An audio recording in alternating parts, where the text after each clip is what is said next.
sampai-sampai kamu hampir kembali bergantungan kepada makhluk dan sebab robato hina idin ala qalbika, maka Allah akan mengikat hatimu pada saat itu.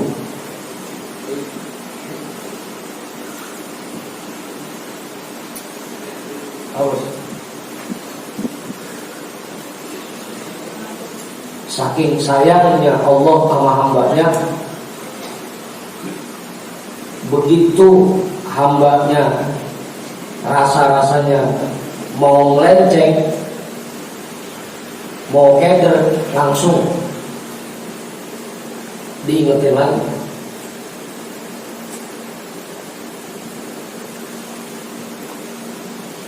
Kalau joki yang menggang kuda tuh, asal kudanya mau miring dikit langsung disengkek tali, ditarik biar kudanya berhenti.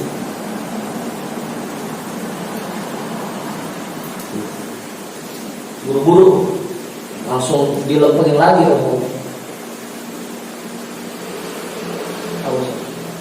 Saking sayangnya Allah terhadap hamba. Tahu itu? Sadar atau tidak sadar, setiap kita mau melakukan kesalahan, pasti hati kita pertama ngomong dulu, jangan, ini gak boleh. Peringatan yang Allah berikan, saking sayangnya sama makhluknya, sama hambanya. Setiap hamba itu mau berbuat salah, pasti diingetin lewat hati.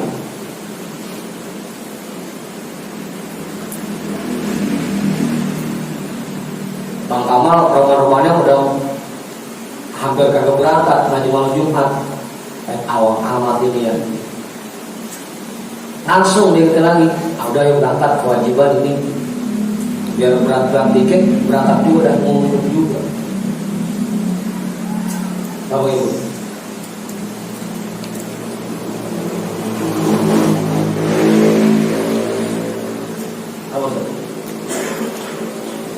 Ya katanya dulu begitu.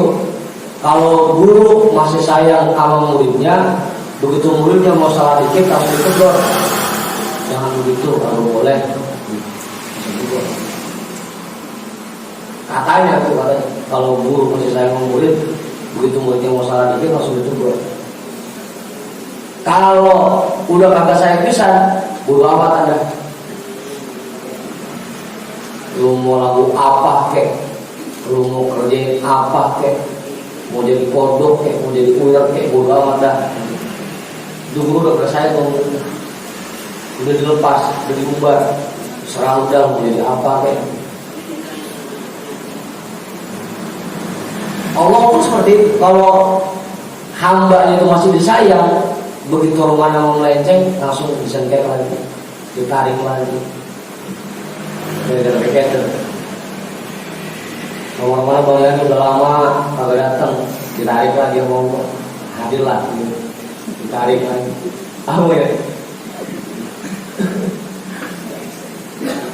Itu tandanya Allah banyak sayang. Jangan kedernya kelamaan. Ditarik lagi, ditarik lagi.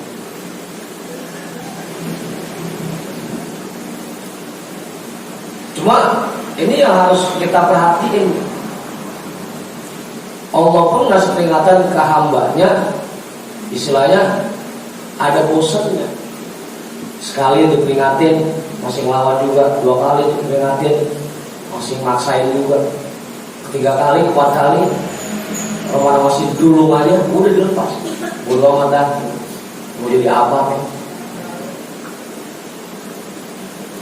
Apa juga? Makanya biasanya yang rada bader-bader dikit di rumahnya, kadang-kadang suka ngipin buya, udah lama nggak ngipin, atau pas badar ngipin buya. Apa tuh?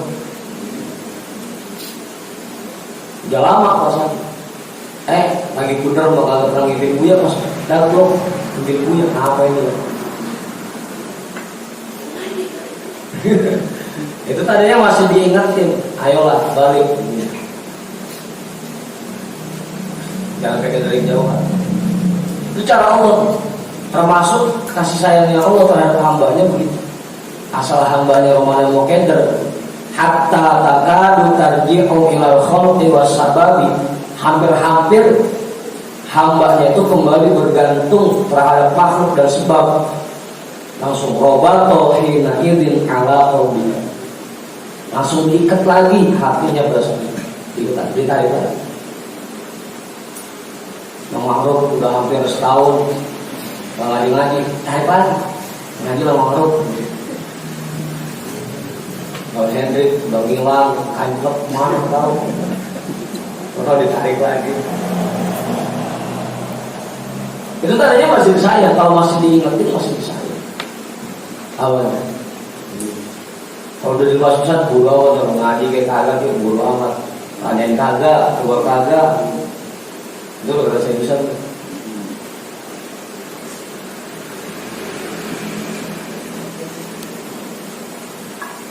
Kawan, tandanya Allah masih sayang sama kita, masih diingat kita. Ya nafsat tauhidi wal ilmi wat taqwa, aina antum wat taubatu fi kulli halatin mudabbir. Enaknya mudabbirnya ditaruh di habis antum ini enaknya, jadi kagak lompat gitu. Aina antum mudabbirun wat taubatu fi kulli halatin. Kalau mudabbirnya ditaruh di habis antum, wawnya dibuang. Aina antum mudabbirut taubati fi kulli halatin, begitu ya namanya. Wahai orang yang tauhidnya masih kurang, ilmunya kurang, takwanya kurang, maksudnya kurang dah. Aina antum wa taubatu fi kulli halatin mudabbir. Sampai kapan kamu mulai berencana untuk taubat dalam semua kondisimu? Asalnya begitu. Sampai kapan?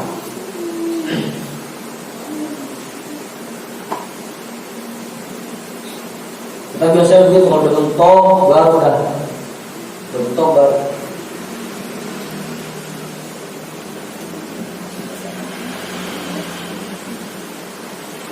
Kamu lihat, biasanya begitu ya. Kalau kehidupan lagi enjoy aja mah, ngerasa kagak butuh aja sih, ngerasa kagak butuh. Duit lagi banyak, kerjaan lagi enak, itu ngerasa kagak butuh aja sih. Sama guru ngerasa kagak butuh, guru amatan. Apa ya? Begitu lagi susah anda, ngaruh dah guru, guru ngapain dia? Mana susah amat ya.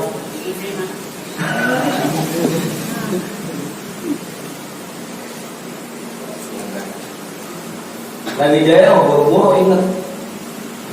Pas begitu susah, baru udah ngadu. Ntar selalu ngadu, jaya lagi, lupa lagi.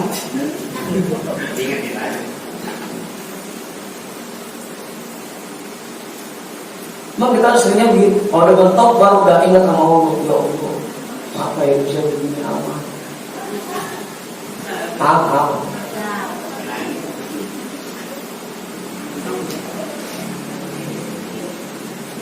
Udah bentok,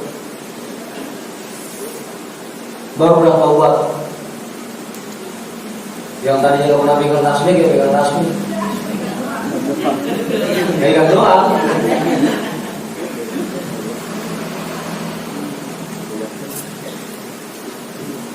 Baru udah tobat nangis, apa dosa saya banyak.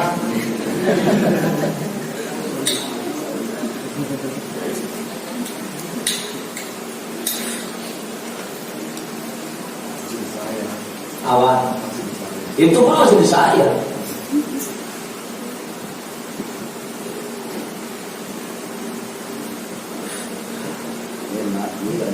Awan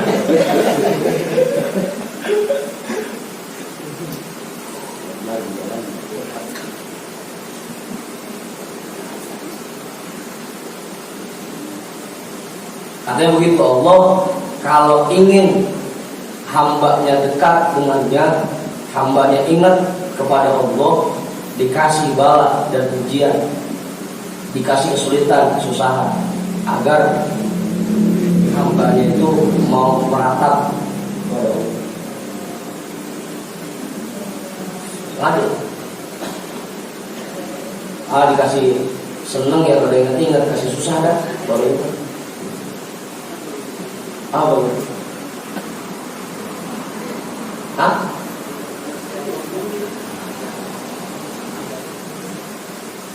Enggak.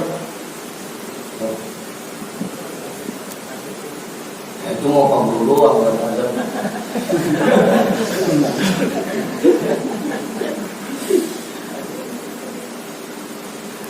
Dari dulu Buya sering jelasin itu, Allah itu sifatnya Ar-Rahman dan Ar-Rahim. Allah Maha Pengasih lagi Maha Penyayang. Semua perlakuan Allah terhadap hambanya itu bentuk kasih sayang Allah. Mau itu lagi dikasih enak, ya bentuk kasih sayang Allah. Lagi dikasih sesuatu, itu bentuk kasih sayang Allah. Gitu. Jadi nggak ada yang namanya azab.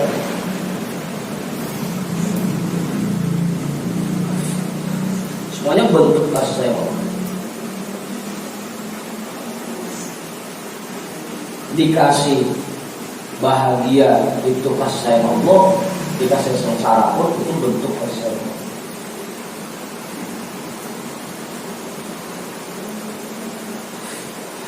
Ya kan tadi contohnya, karena mungkin pas begitu lagi bahagianya dia lupa sama Allah, agar dia kembali ingat sama Allah, gimana cara? Ya dikasih sengsara, jadi ingat lagi sama Allah.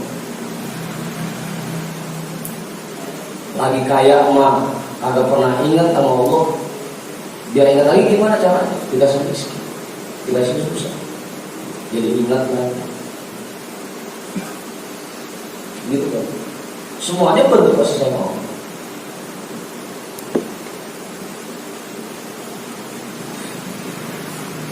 Karena memang Allah ingin hambanya ini bahagia di dunia dan bahagia di akhirat.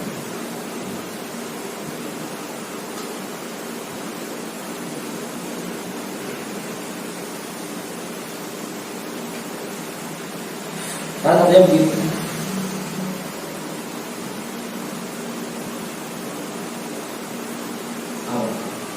Kita kalau dikasih pilihan, mendingan kita terus ingat kepada Allah meskipun kaya.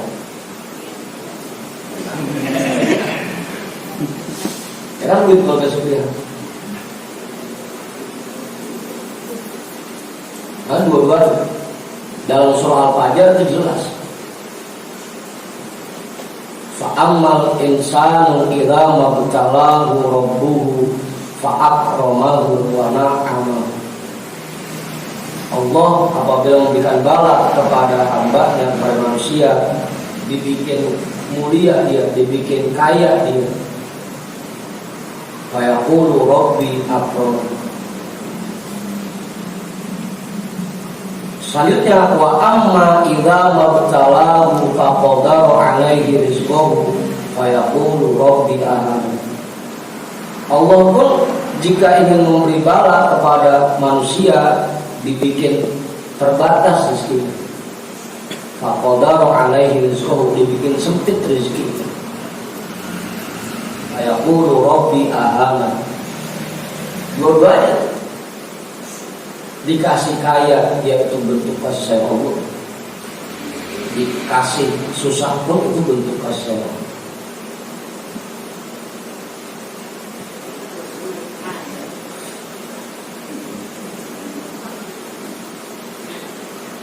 Karena kita nggak tahu kalau misalkan Pak Guru duitnya ada T-nya, triliunan, atau minimal M dah, M. Belum tentu kalau cuma ada di sini. Apa? Paling yang kepikiran ini jalan-jalan kemana lagi ya? Ke Prancis udah, Rapatan Ciamis. Ke Belanda udah, belakang bengkel sepeda. Ke Jerman tuh yang dekat di Jalan Pengisuman. Jalan-jalan kemana lagi ya? Nah duitnya kagak bisa habis. Belum tentu mau ada di sini. Itu bentuk kasih sayang Allah seperti itu.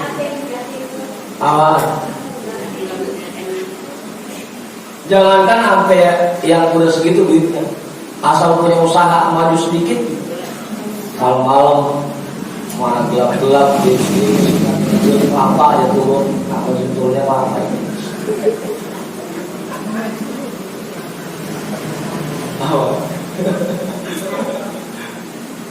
Belum tentu ada di sini. Itulah bentuk kasih sayang Allah. Cuma jarang yang sadar. Jarang yang sadar.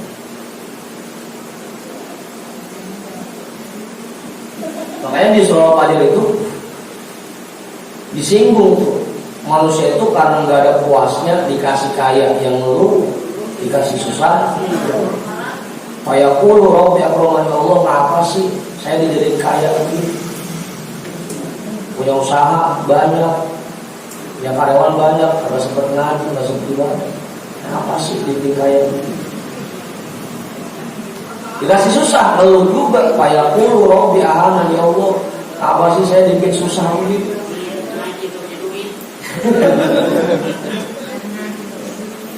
Itu sifat manusia begitu. Sifat manusia. Karena dia nggak sadar bahwa dua-duanya itu bentuk kasih sayang Allah. Itu yang harus kita sadar. Makanya disinggung sama Tuhan, ya naqsat tauhid, wahai orang yang tauhidnya masih kurang. Wa ya naqsal ilmi, wahai orang yang ilmunya kurang, yang takwanya kurang. Karena itu jarang yang sadar di situ. Pada dulu dia sering bilang, rukun iman yang 6 itu paling susah menerimanya itu yang kelima. Menerima takdir Allah yang baiknya dan yang buruk, yang bahagianya dan yang sengsara. Kalau yang bahagianya mungkin kita banyak yang terima, tapi begitu dikasih yang sengsaranya,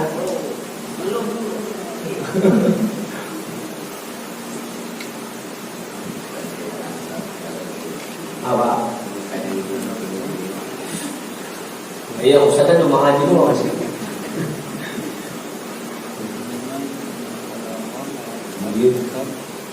Itulah manusia.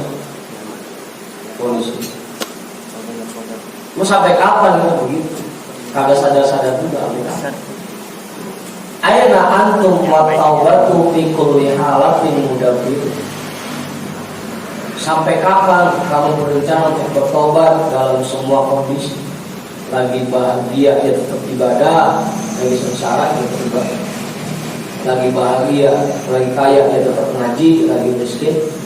Nah, sampai kapan?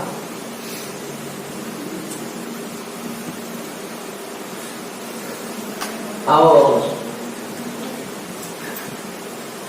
bangun orang lagi anu aja sekarang, lagi di bawah.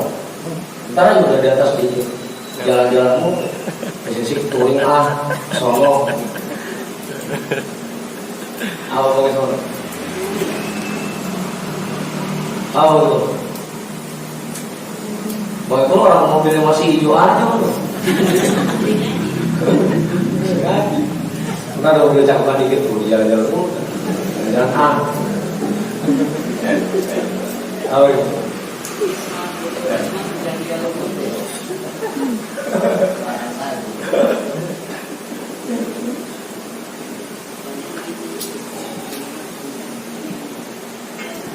Makanya ingetin lagi, semua yang kita alami dalam kehidupan ini semuanya bentuk kasih sayang Allah.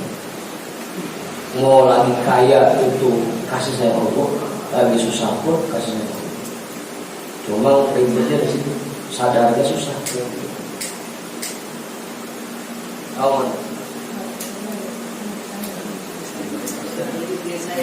Hah?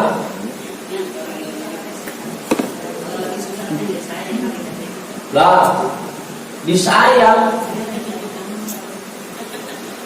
Kan kemarin kita sebut banyak hadisnya, ada dosa-dosa yang tidak bisa dihapuskan kecuali dengan pusingnya nyari manusia, nyari duit. Pakai sholat nggak bisa dihapus, pakai wudhu apalagi, sholat aja nggak bisa. Tapi ada dosa yang bisa dihapuskan dengan puyengnya nyari duit. Nyari duit mana ya, puyeng aja. Sambil begini ya dia.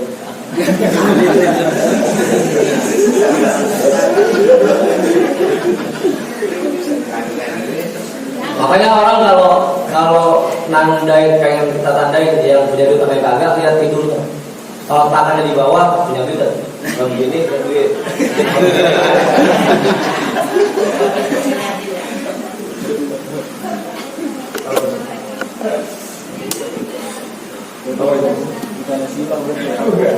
Masih mau bukan?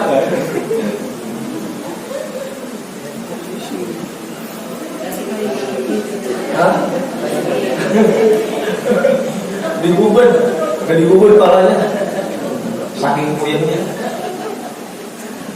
Ya karena kita tadi tuh buat istighfar berat. Kalau disuruh istighfar, ujuk-ujuk istighfar, ayo kita baca istighfar minimal 100 sehari, berat. Yang lain dah, baca sholawat, ayo baca sholawat minimal 100 sehari, berat. Gimana caranya kita ngapusin dosa? Itu tadi, dengan kita pusing nyari duit, itu udah ngapusin dosa kita. Itu bentuk kasih sayangnya Allah. Allah. Jadi jangan pakai loyo kalau lagi kerja, semangat terus. Ini saya lagi ngapusin dosa, puyeng sih nyari duit.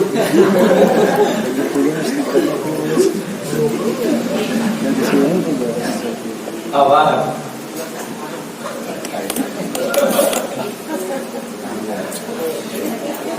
Apa? Susah istighfar tulus. Hah? Iya. Ya.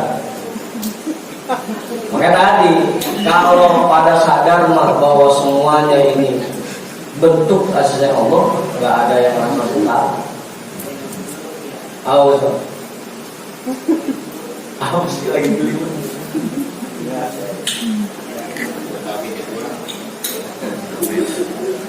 Ya tandain besok kita lihat teman kita di belum gimana, tangannya di bawah ke di atas.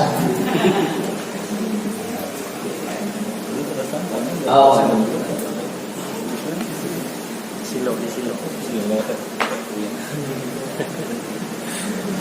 Kalau kata gue kan dulu begitu. Kalau pengen tahu teman kita yang dagangnya untung sama rugi, dengerin ngoroknya. Oleh ngoroknya, tapi untung dia surplus. Oleh ngoroknya,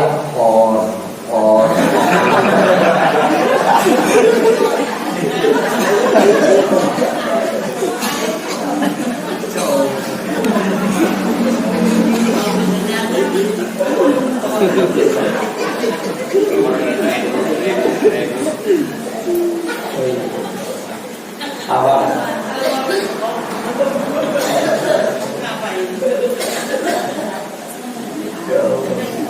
Ya. Itu harus ditanamkan bahwa semua yang kita alami ini bentuk kasih sayang.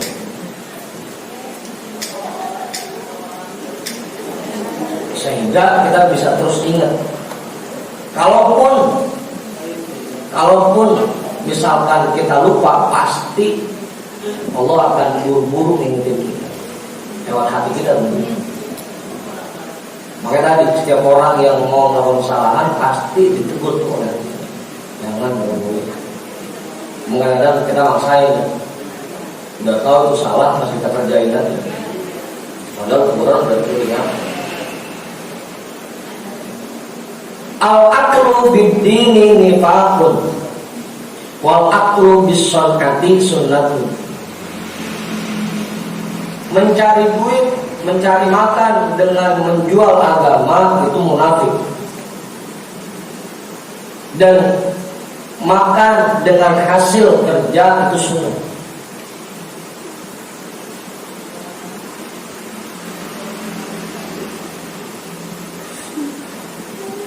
Karena tadi ada bahasan tarji'u ilal khalqi was sabab, jangan sampai salah paham. Jangan sampai seolah-olah kita nggak boleh ngerjain sebab.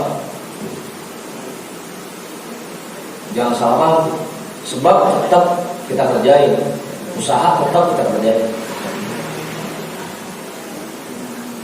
Sampai saya dibilang al-aqlu bid-din ini pakun. Mencari makan dengan menjual agama itu munafik.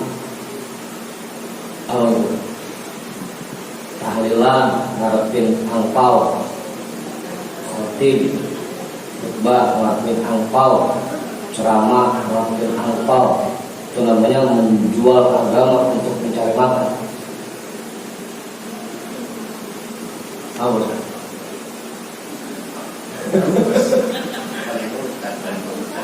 Hah?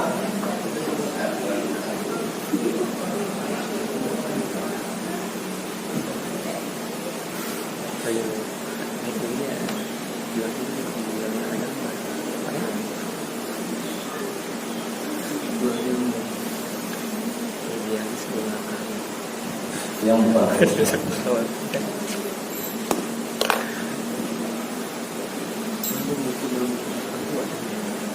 Kadang kita begini mau haji, kadang nih.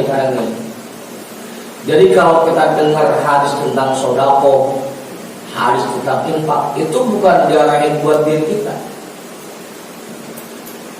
Sodako imbalannya sekian.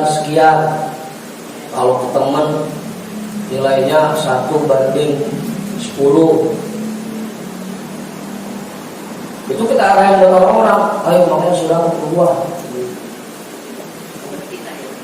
Bukan buat kita yang ngasih, bukan. Malah ngarahin ke orang-orang. Makanya ngikut teman sebelahnya tuh, dengerin gitu. Saking ngarepin dibagi. Nawar.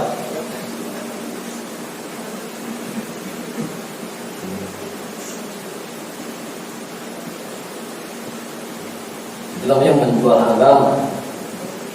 Asal ada pendapat ulama yang rasanya pas nih sama gua nih.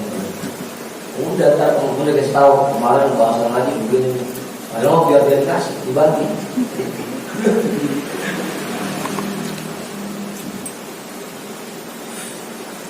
Bukan ustaz doang, bukan. Ya kayak panitia maulid kan begitu. Dalam hadis ini keterangannya ini bahwa orang yang membantu maulid imbalannya begini. Tapi bukan buat dia, bukan buat orang-orang. Dia mah cuma ngajak doang, buat dia mau kagak.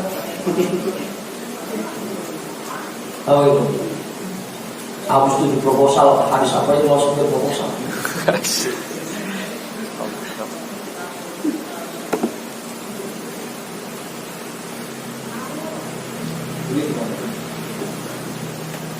Kan kita sering begitu. Itu lagunya Susah Diri.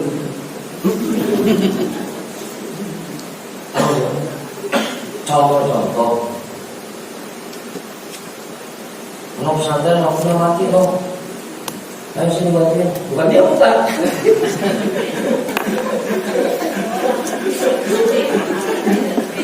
Hidup tapi dia mah. Mau pesantren, waktunya mati loh. Jadi nanti duitnya. Bukan dia, bukan. Ngajak orang tua. Dari orang tua. Bukan kagak bodoh ustaz yang itu mau.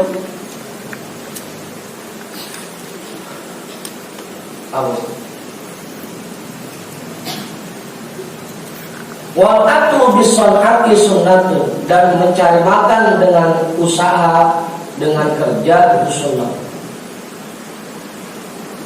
Makanya dari dulu Buya juga sering mesen. buat para ustadz tetap kudu punya usaha agar ngajarnya bisa ikhlas, khutbahnya bisa ikhlas, datang ke acara tahlilnya bisa ikhlas, ke acara maulidnya ikhlas. Yang susah kan begitu, karena emang usahanya kagak, kerjanya kagak, dagangan kagak, ujung-ujungnya datang ke tahlil lumayan lah, cepet-cepet mau datang. Ya lo cepet lo jigo.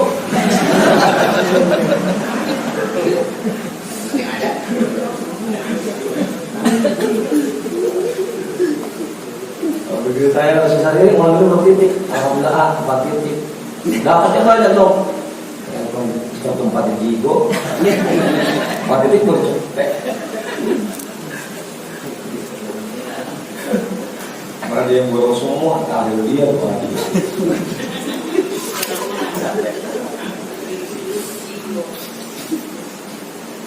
Jigo berapa sih jigo? 25 ya? Makanya itu punya usaha. Dari dulu dia udah begitu. Meskipun usahanya seadanya, yang penting tugas kita usaha. Jangan sampai kita ngandelin agama kita buat mencari makan. Itu paling dibenci oleh Allah. Kalau yang ikhlas baru dah murni untuk menegakkan agama, baru murni yang ikhlas. Kalau yang ngarepin gaji, profesi dong. Profesi saya ngajar, profesi. Lah boleh-boleh aja, khutbah juga boleh-boleh aja. Biarin, asal dia minta karena itu khutbah, biarin.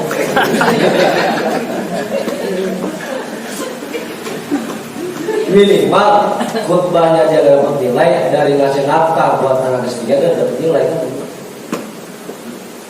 Ngajar dia ngarepin gaji, ngarepin bayaran, nggak jadi masalah nilai ngajarnya misalkan kurang, tapi minimal dengan dia nafkahin anak istrinya dapat nilai dari situ, tetap nggak ada kosongnya. Mungkin tadi itu sebutannya nifakun.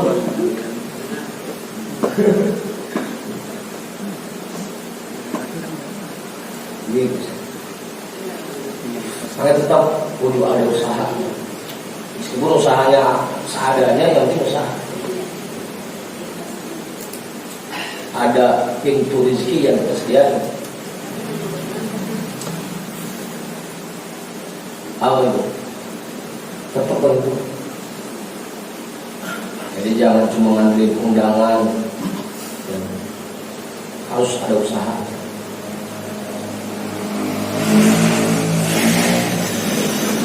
Kemarin sempat ngobrol saya, sekarang lagi ngajar di luar kapan? Kagak ada yang ngasih hadiah, biarin. Tugas kita mengajar, Allah Maha Kaya, kita dikasih rezeki lewat jalur mana gitu. Gitu sih.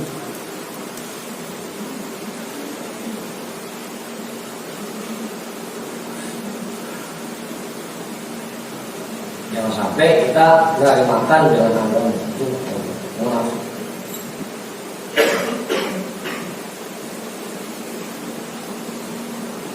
Uqad ma'a hadhihi sunnah.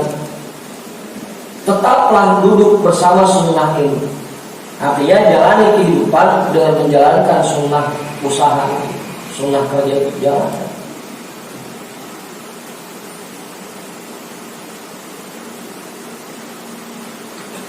Jangan mentang-mentang udah belajar tasawuf, romana anti batang usaha, anti batang kerja. Tapi ujung-ujungnya malah ngarepin dibagi dari orang. Itu jelek. Apa?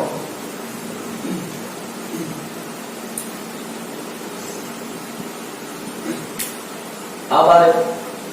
Ya tetap punya usaha. Jangan sampai ngarepin dibagi orang. Itu salah satu sifat buruk yang ada di hati. Harus terbuat. Terakhir, tomak ngarepin dibagi. kerja mau enggak, usaha mau enggak, tapi ngarepin ada yang undang, ngarepin juga jelek, seburuk-buruk orang. Apa?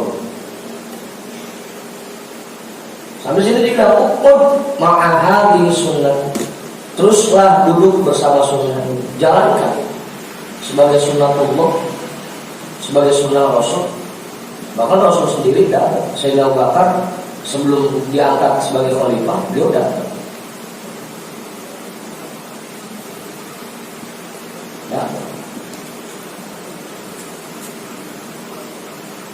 Sampai Rasul menjelaskan 3 usaha yang paling afdol itu. Yang pertama, bertani. Bertani ya kadang susah deh, lahan yang kagak, rumah gua udah makmur, tinggal rumah semua. Yang kedua, beternak. Ternak juga lahannya kagak, miara ayam, tetangga kesian ke bawah. Miara kambing apalagi, lagi puyuh mah. Kecil doang, motornya paling bau.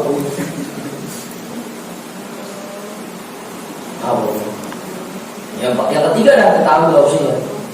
Al-kasbu, at-tijarah, dagang. Kalau yang kerja ya kerja. Cuma kalau Rasul mengajukannya 3 itu. Kalau enggak tani, ternak, dagang. Karena 3-tiganya itu kita yang ngatur waktu. Kalau kerja kita diatur waktu. Ya kalau dapatnya shift siang terus, kalau shiftnya di rolling, shift siang nggak shift malam. Begitu mau ngaji malam Jumat, pas dari shift malam nanti tidak ada. Rasul ngaji bilang juga bertani, beternak dan dagang. Hatta ya'tiyal iman, sampai keimanan meresap ke dalam hati. Ta'khudus san'atu fi yadika wa taghliqu abwabal khalqi min qalbi. Kerja itu, usaha itu akan menuntun badanmu, dan dia akan menutup pintu meminta kepada makhluk dari hati.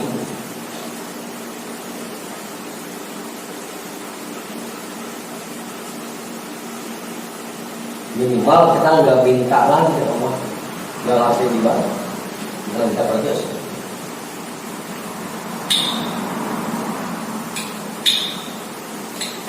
Tahu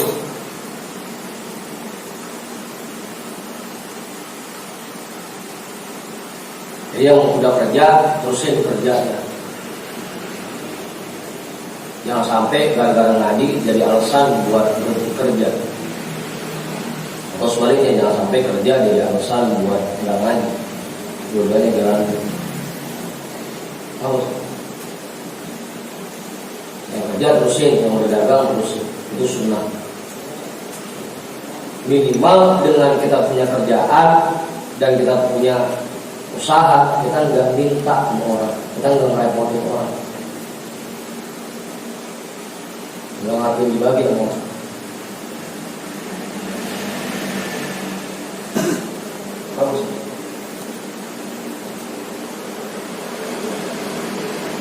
Yang belum kerja, yang belum punya usaha, ya di program direncanain mau usaha apa. Apa Pak Arif usahanya ternak tuyul.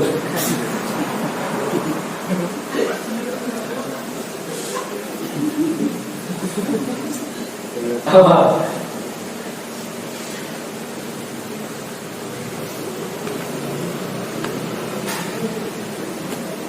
Jadi jelas ya.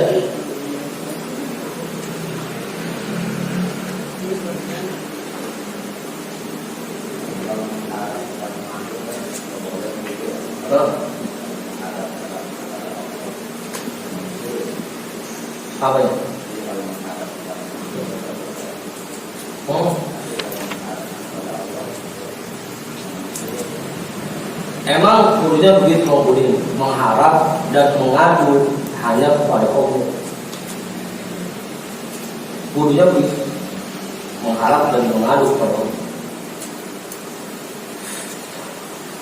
Cuma kalau bahasa di kitab hikam mah, bahasa kitab hikam nih, waktu menjelaskan masalah tajrid dan sebab, kita ini abu-abu.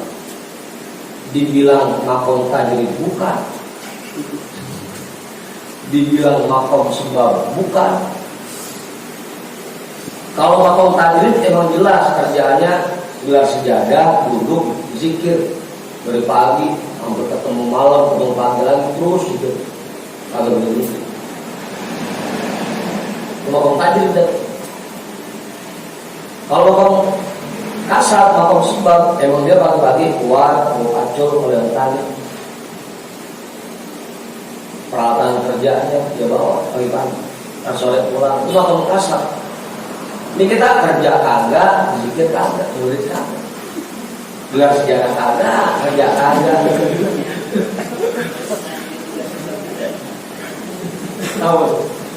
Itu masalahnya di situ. Makom tajrid bukan, makom kasar bukan.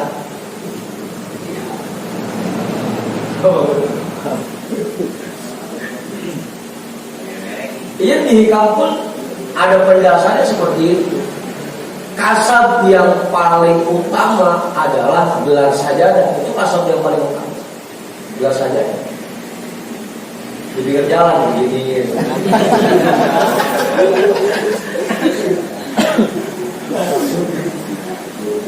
Kasab yang paling utama gelar sajadah.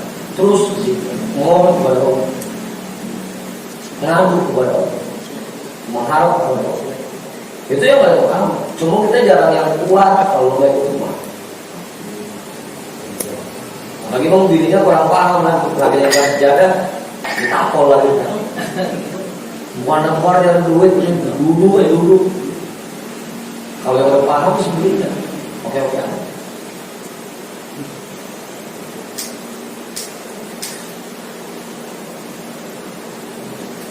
Emang harusnya kita mengharap hanya kepada Allah, meminta kepada Allah, mengadu kepada Allah.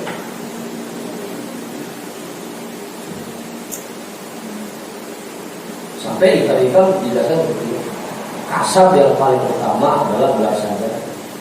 Cuma kita mah jangankan sampai 24 jam gelar sajadah, istighosa aja yang seminggu sekali, yang cuma 2 jam itu deh, harusnya dulu. Itu deh, ganti kaki dulu.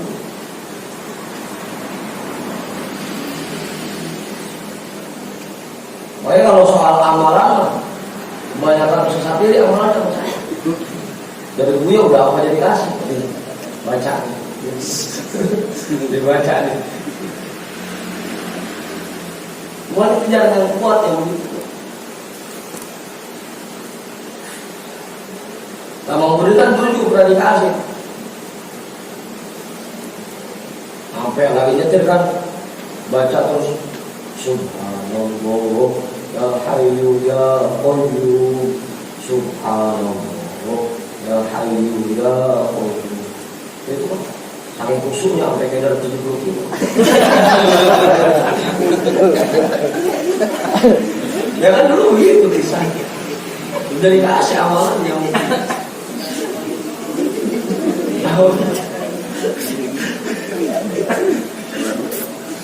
dari mulai istighfar, sholawat, bismillah, segala macam udah dikasih sama dia. Tinggal kita tanya mau apa enggak bulan sejarah nanti.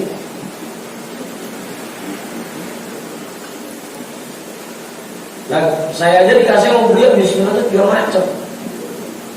Yang 787 selama 41 hari, yang 666 setiap hari Minggu pagi, yang 2500 setiap habis subuh. Itu 3 macam bismillah doang.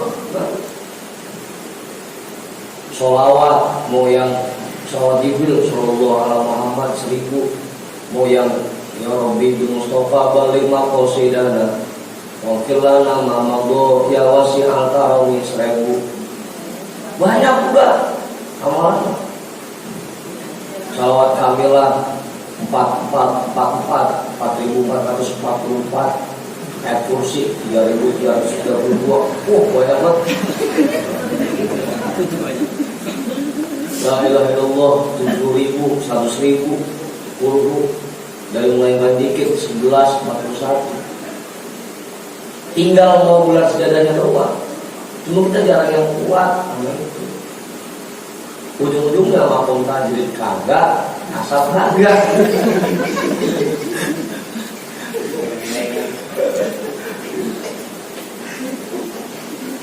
Apa gitu? Iya, dari kerja kagak, jika kan ujung-ujungnya bengong depan rumah rokok.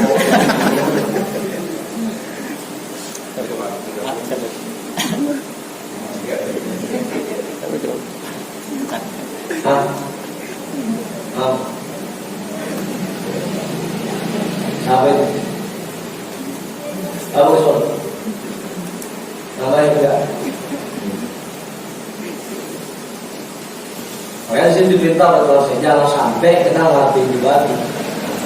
Kalau mengharap Allah, bahkan dibilang itu usaha yang paling utama kita berikan di bab tentang tajrid dan kasih. Jelas ya, kalau mau kuat, jelas ya.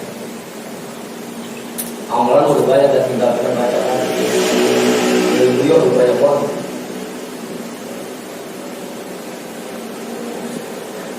Atau yang teman-teman lagi jalan itu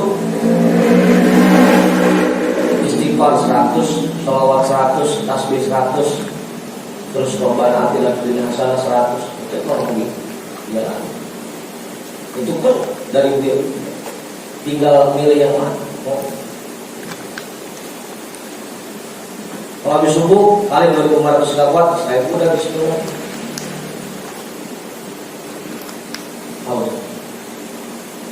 Waman qara'aha alfa marratin fi kulli yawmin Rasyaqahu Allahu bil yusri fid dunya wal akhirah. Orang yang baca bismillah 1000 kali setiap hari, maka Allah akan berikan rezeki kepadanya dengan mudah, baik di dunia maupun di akhirat.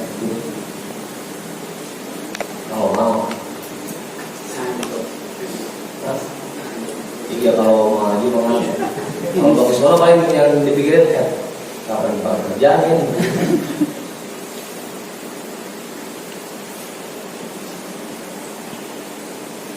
Tinggal dipilih mau makom tajrid atau sabar. Makanya saya waktu nanya itu Buya di Kampung Ramad, Buya ini gimana saya dari tajrid baru mulai belajar dagang. Jauh dong Buya, yang bilang tanya siapa?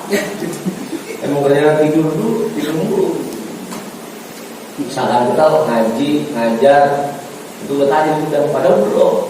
Makanya tajrid itu memang 24 jam belas jadah. Tajrid tidur. Kamu baru cuma ngajar harus panggil gue, kenapa tajrid? Saya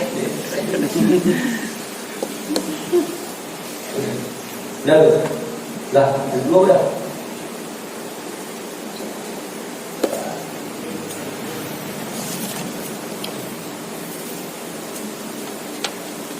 Tapi kita yakin lagi, apapun kondisi yang kita alami, mau itu lagi bahagia ataupun lagi sengsara, mau itu lagi kaya ataupun lagi miskin, lagi susah, tetap kita yakini bahwa itu bentuk kasih sayang Allah.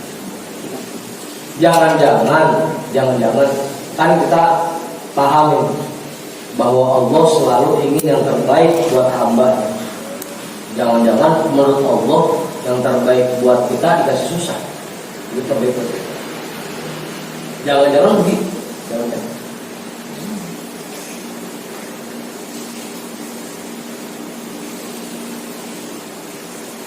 Gitu. Lagi susahnya aja mulak lalu lagi kata jadi kaya. Dari kamu jadi susah aja. Susah yang mulak lagi kaya. Dan hina idin ukhruj au ukhur bi qalbin fi dari ilmi.